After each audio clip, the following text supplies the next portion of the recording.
sehingga menimbulkan polemik atau persepsi masyarakat ya, yang mencurigai bahwa dulu kasus 2016 itu tidak ditangani secara baik. Ya. Atau dalam tanda ini kayaknya direkayasa lah. Kalau ada versi yang beda, kasih tahu pada penyidik. Kalau menurut klien saya harusnya begini. Nanti akan dibikin berapa versi. Versi menurut penyidik begini, versi menurut tersangka begini, versi menurut korban ini begini. Kalau ada yang nggak benar, ya langsung di pra-peradilan atau lapor ke Propam atau Komnas HAM dan sebagainya.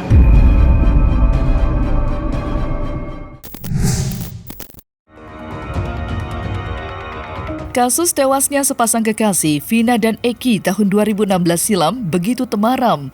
Bagaimana tidak, setelah 8 tahun berlalu, belakangan muncul dugaan adanya salah prosedur yang dilakukan aparat kepolisian saat melakukan penyidikan terhadap para terdakwa kala itu.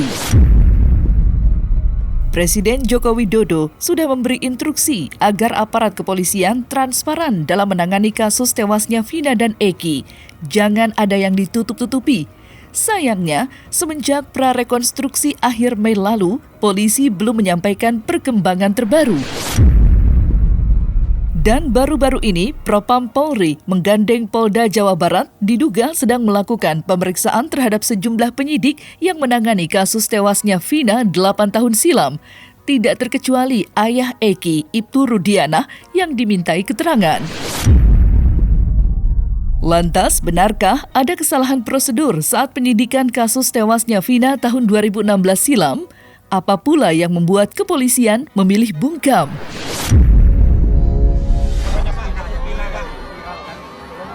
Tanyakan ke Kapolri. Saya sudah menyampaikan agar kasus itu betul-betul dikawal dan transparan, terbuka semuanya.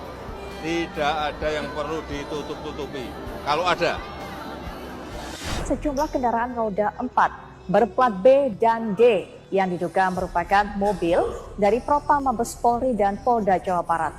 Propam Mabes Polri dan Polda Jawa Barat tiba di Polres Cirebon Kota. Diduga kuat memang Ibtu Rudiana menjadi salah satu pihak yang diperiksa. Akan tetapi berdasarkan pemantauan kami ini memang ada satu nama yang memang diperiksa kemarin oleh pihak Propam Mabes Polri, yakni Kompol Galih Wardani yang mana merupakan Kasat Reskrim Polres Cirebon Kota pada tahun 2016 atau saat kasus kematian ini terjadi. Serta terkait juga dengan adanya dugaan penyiksaan yang didapatkan oleh para terpidana pada saat proses penyelidikan atau penyelidikan ini berlangsung juga. Ini kami juga masih mencari konfirmasi apakah kemudian ini menjadi salah satu materi yang diperiksa oleh Propam Mabes Polri terhadap para penyidik yang pada tahun 2016. Sehingga menimbulkan polemik atau persepsi masyarakat ya, yang mencurigai bahwa dulu kasus 2016 itu tidak ditangani secara baik. Ya. Atau dalam tanda ini kayaknya direkayasa lah. Bagaimana kita membuktikan ini? Oh, harus ada ahli-ahli yang khusus. Makanya kita bilang untuk pembuktian seperti ini itu panjang, didalamin dulu. Siapa yang bisa melakukan ini? Ya tentunya tim lengkap. Tim Inavis dari Mabes Polri turun, tim dari mana turun, tim forensik turun, bahkan dari rumah sakit juga turun. Itu dulu kalau mau dikerjakan perkara ini menjadi perkara yang valid untuk disidangkan. Ini kalau ada yang nggak benar, ya langsung di pra-peradilan atau lapor ke Propam atau Komnas HAM dan sebagainya. Ya itu keterangan Saka, itu harus dibuktikan benar nggak dia melakukan penyiksaan. Dia harus benar-benar justru dia yang benar-benar dieksplorasi. Benar nggak sih penyidikan itu dilakukan dengan cara penyiksaan? Kalau itu terbukti benar, harus disidangkan juga orang yang atau penyidik yang melakukan penyiksaan itu. Dilaporkan ke Propam, walaupun kejadian 8 tahun yang lalu. Nah, dia harus mempertanggungjawabkan apa yang disampaikan, disampaikan juga. Kalau memang di tes psikologis memang apa yang dilakukan, apa yang terjadi, dia disiksa itu benar, ya berarti kan dia korban juga. Korban dari salah prosedur dalam penyidikan. Kalau ada versi yang beda, kasih tahu pada penyidik. Kalau menurut klien saya harusnya begini. Nanti akan dibikin berapa versi. Versi menurut penyidik begini, versi menurut tersangka begini, versi menurut korban ini begini. Kedatangan tim penyidik Propam Mabes Polri ke Polres Cirebon Kota menarik perhatian banyak orang.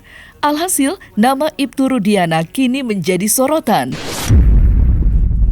Diduga kuat, sejumlah penyidik yang mengungkap dan menangkap 8 pelaku yang menewaskan Vina akan menjalani rangkaian pemeriksaan. Seperti diketahui, sebelum menjabat sebagai Kapolsek Kapetakan Polres Cirebon, Ibtu Rudiana bertugas di Satreskrim Narkoba. Setelah 8 tahun berlalu, kasus tewasnya Vina kembali viral dan menuai perhatian sejumlah kalangan. Namun, Ibtu Rudiana enggan tampil ke publik dan memilih diam seperti ada yang disembunyikan. Setidaknya, itulah asumsi yang berkelindan di benak publik. Saya mohon kepada seluruh warga negara Indonesia agar jangan membuat kami lebih sakit. Eki adalah anak kandung kami yang mana menjadi korban daripada kelompok-kelompok yang kejam. Bapaknya Eki kan korban, keluarga korban kan. Dia mungkin dulu udah klarifikasi. Dia punya posisi juga, boleh juga dia menceritakan. Ya cuman kan karena dia adalah aparat penegak hukum polisi juga, mungkin ada batasan tertentu untuk memberikan keterangan-keterangan kepada publik. Jangan sampai malah menimbulkan keributan baru. Jadi ada kebijakan-kebijakan mungkin yang dipakai oleh beliau gitu, untuk apakah harus tampil depan publik apa tidak, gitu. Harus memberikan terang apa tidak. Cuman karena dia polisi, dia pasti paham yang punya hak untuk menyampaikan apa-apa. Ini kan penyelidikan segala macam kan polisi yang ada di Polres Cirebon, yang ada di Polda. Dia kalau ngomong salah bahaya juga. Ya itu kan haknya bapaknya Eki. Dia mau muncul apa enggak kan suka-suka dia. Kalau dia merasa privasinya terganggu ya nggak usah muncul-muncul kan gitu kan. Itu haknya dia. Pasti dia kan merasa terpukul ya. Meninggal. Kalau dia memberikan penjelasan sekarang, apapun yang diomongkan pasti tetap nggak akan mempengaruhi keresahan beliau. Beliau mendingan kan waktu itu ngomong itu anak saya korban, jangan saya di ini dan sebagainya. Itu kan dituduhkan karena itu anaknya bapaknya kasat narkoba. Kemudian yang dituduhkan pelakunya itu ada keterlibatan dengan geng dan sebagainya. Sehingga itu seakan-akan ini kasus ini yang mengungkap adalah bapaknya Eki. Iya. Bapaknya Eki itu. Bapaknya Eki. Yang dari dituduh itu ya sekarang ya lebih baik dia nggak usah bicara, biar hukum yang mengklarifikasi itu biar proses hukum saja. Saya sebagai kuasa hukum dari keluarga almarhumah Vina kasus Cirebon bertanya, kenapa Pak Polisi Pak Rudi yang sekarang adalah Kapolsek, bapak dari almarhum laki-laki, kenapa tidak mau berhubungan dengan kami? Kenapa tidak mau kontak kami? Padahal nomor WA-nya pun saya udah cek. Kenapa dia menghindari kuasa hukum Vina? Padahal sebagai polisi dia pasti tahu banyak bukti-bukti terkait kasus ini di tahun 2016. Apalagi bukan hanya sebagai polisi, anaknya adalah salah satu yang meninggal, yaitu yang laki. Wahai Pak Rudi, apa yang Anda takutkan? Ya, tolong hubungi Hotman Paris agar kita bisa berdiskusi terkait dengan 3 DPO ini. Ya, Pak Rudi, bapaknya almarhum, tolong hubungi Hotman Paris. Saya sudah chat melalui WA, saya sudah posting di Instagram, sudah banyak orang meminta Anda menghubungi Hotman, tapi tetap Bapak tidak mau. Sampai saat ini kita tidak ada komunikasi dan kita coba menghubungi Pak Rudiana tapi belum menjawab. Eki, bapaknya almarhum Eki, menyampaikan perihal tersebut. Mereka mendapatkan informasi yang sepertinya mencurigai bahwa ini bukan korban kecelakaan. Nah, oleh karenanya bapaknya Eki lah yang mengambil alih permasalahan ini gitu, dan keluarga Vina mengikuti apa saja yang memang diarahkan oleh bapaknya Eki gitu. Ya karena kan Bapak Eki adalah seorang anggota Polri yang mungkin dirasa bisa dipercayalah untuk menelusuri siapa-siapa saja yang diduga terlibat. Kan pasti juga beliau tidak tinggal diam untuk mengungkap siapa pelakunya gitu. Apalagi dibarengi dengan ditambahnya hasil otopsi keluar. ada hasil yang tidak wajar di tubuh mereka. Kalau dari sisi yang disembunyikan, saya rasa dia menyampaikan ya memang apa yang dia rasain ya. Untuk mungkin pihak keluarga juga terbebani dengan hal ini ketika kasus ini diangkat lagi, dan juga mungkin ketidakberdayaan dia sebagai seorang tua yang orang tua aja pasti tidak berdaya, apalagi sebagai seorang polisi. Dan ini pasti menjadi sebuah beban yang berat buat dia gitu. Jadi kalaupun menyembunyikan, mungkin selama ini menyimpan semua luka-luka itu, ya tapi sekarang ya mau nggak mau jadi harus dikeluarkan dan disampaikan lagi. Mungkin lebih ke arah perasaan tidak berdayanya ya sebagai seorang ayah yang pengen banget untuk menemukan dan mencari keadilan gitu terhadap orang yang memperlakukan seperti itu kepada anaknya gitu ya. Saya rasa semua orang tua akan melakukan hal yang sama. Setelah bungkam dan ramai mendapat kritik atas kinerjanya dalam menangani kasus tewasnya Vina 2016 silam yang berlarut-larut, Polda Jabar baru-baru ini membuka asistensi untuk masyarakat luas yang memiliki informasi terkait kasus tersebut. Benang kusut penanganan kasus Vina seperti sulit diurai. Lantas, apa kata pihak kepolisian dalam hal ini Polda Jawa Barat?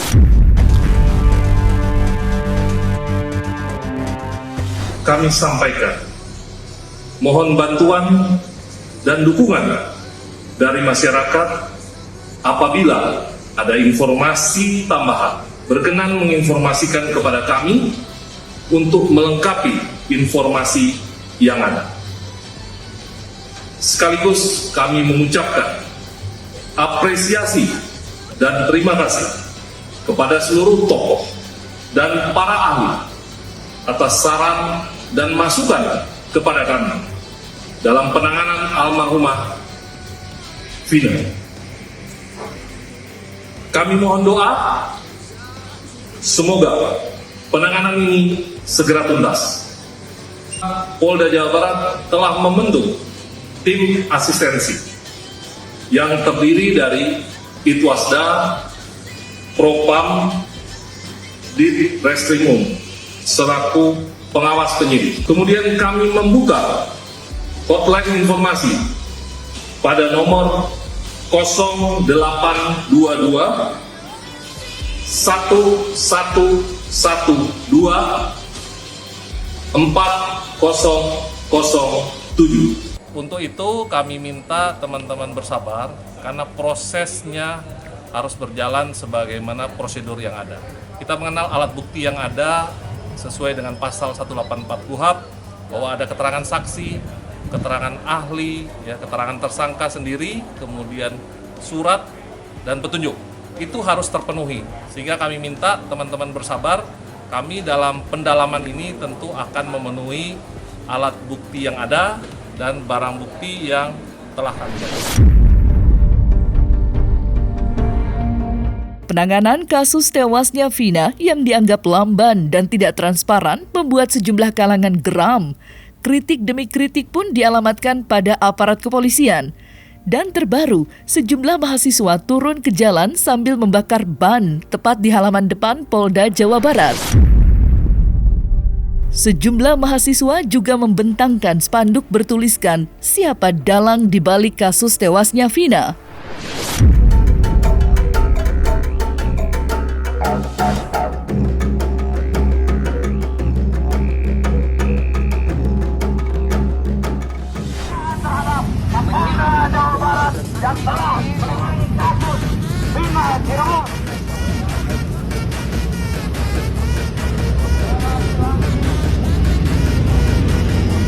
Puluhan mahasiswa dari wilayah Bandung Raya menggelar aksi unjuk rasa pada Kamis 6 Juni siang tidak hanya melakukan orasi, puluhan mahasiswa di gerbang pintu masuk Mapolda Jawa Barat di Jalan Soekarno-Hatta, Kota Bandung juga melakukan terkait dengan kasus Vina, Polda Jabar sudah bekerja keras untuk bisa melaksanakan kegiatan penyidikan lanjutan tentang kasus tersebut, dan sempat dirilis oleh Kabitumas Polda Jabar bahwa tersangka sudah, salah satu DPO sudah diamankan, dan di dalam penutupnya kalau kan mungkin bisa melihat atau mengingat kembali, di sana Kabitumas Polda Jabar menyampaikan apabila ada informasi ada alat bukti yang lain yang bisa membuat lebih terang benderang dalam kasus ini, mohon disampaikan.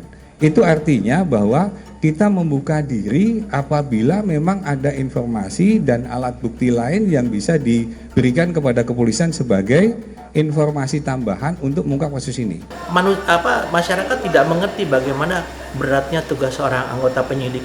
Penyidik itu satu hari bisa 3, 4, 5 kasus yang harus ditangani. Kadang-kadang dia harus memisahkan pemikirannya di kasus ini ganti dengan pemikiran di sini. Sampai mungkin kadang-kadang banyak yang penyidik-penyidik mengalami masalah psikologi ya. Termasuk saya ngalami dulu kan. Saya 18 tahun di reserse dulu. Bisa-bisa saya, waduh. Tapi ya itulah, bagaimanapun pengorbanan teman-teman itu menurut saya dari manajemen penyidikan untuk kasus ini itu sudah optimal. Dia sudah bisa menangkap pelaku. Dia sudah bisa memberikan bukti-bukti yang bisa dipercaya ya. Dia juga bisa membuat resume kasus kejahatannya. Karena itu keliru besar, maka serahkan ke polisi. Saya percaya kasus seberat Sambo pun bisa terungkap. Apalagi ini.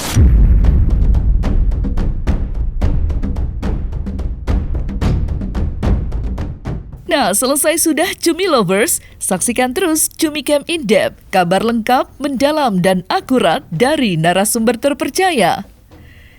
Dan jangan lupa untuk like, subscribe, dan juga share channel YouTube Cumi Cumi.